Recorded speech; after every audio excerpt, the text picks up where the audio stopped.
the editor of American Renaissance, and I'd like to speak to you today about why we're right. But I suppose before I talk about why we're right, I should talk about what we're right about. Now, there are many, many things that people in this room are right about, but there are two in particular, really, that I want to touch on. And one is that we have a proper understanding of the reality and importance and significance of race. The other is that we have also a correct understanding of the essentially tribal nature of human beings. And we understand their deep-seated dislike of diversity. Now, if you understand just those two things, along with a little bit about how genetics contributes to individual and group differences, you understand the way the world works. In fact, if you understand those two things, you understand all sorts of things that baffle geniuses that are certified by the MacArthur Foundation. Now, the funny thing about these geniuses and their hangers-on is that instead of walking around in the complete fog they deserve to be walking around in, they think they see clearly. And the reason they think they see clearly is because they have cooked up all kinds of explanations for things that don't really work, but all have one thing in common. All of their explanations for these mysterious phenomena revolve around the wickedness of white people. I think you understand some of these. And those who don't understand race, for example, if black people are not doing as well as other people, then the only explanation for this phenomenon is that when white people wake up in the morning, the first thing they do is they roll up their sleeves, they spit on their hands, they say to themselves, what am I going to do today to keep black people down? Now, when they are unable to actually point to any such caricatural specimens, they say, well, it just must be unconscious racism. And unconscious racism appears to be just as powerful and just as destructive as the nasty old bad conscious guys, but it's our fault. And those who do not understand the tribal nature of man, when they notice that blacks and Hispanics in high schools in the United States and prisons riot at the slightest pretext, it's because we taught them racial hatred. If we hadn't taught them racial hatred, there would be peace and harmony.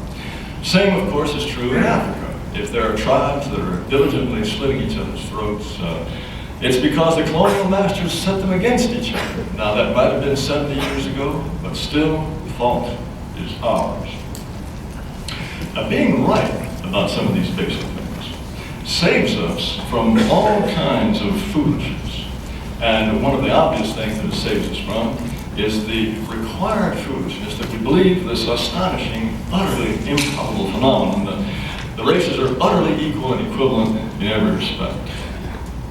I was reading the Washington Post, an article of November 6, 2011, and it was entitled, Washington Area Schools Confront the Gifted Gap.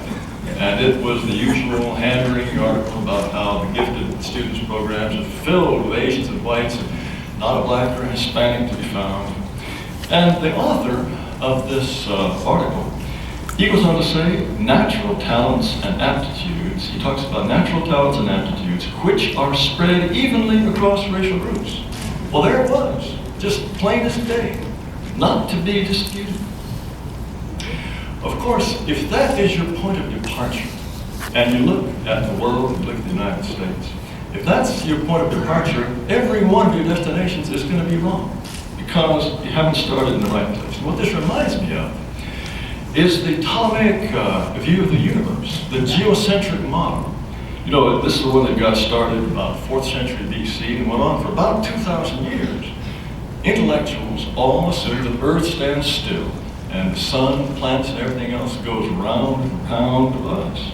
Now, this got to be a pretty sophisticated system that they could use to predict eclipses and movements of the heavenly bodies. But in order for it to even begin to work in a sort of clanking, clunking way, they had to invent all sorts of strange ad hoc explanations. They had epicycles, they had things called deference. But my favorite aspect of the Ptolemaic system was something called retrograde motion. Now, the way retrograde motion worked is there were certain phenomena in the heavens that you could explain only if you assume that you've got a planet or something whizzing through space like that. At some point it slows down and then it starts going backwards. Retrograde motion. That was what you had to have in order to explain what was going on upstairs on the assumption that the Earth stood still. Well, believing that the races are equivalent and interchangeable in every respect, that is like believing the Earth stands still. And in order to explain the phenomena in the world around us, we have to invent all sorts of things, including many that I would certainly describe as retrograde motion. Let me just give you one example.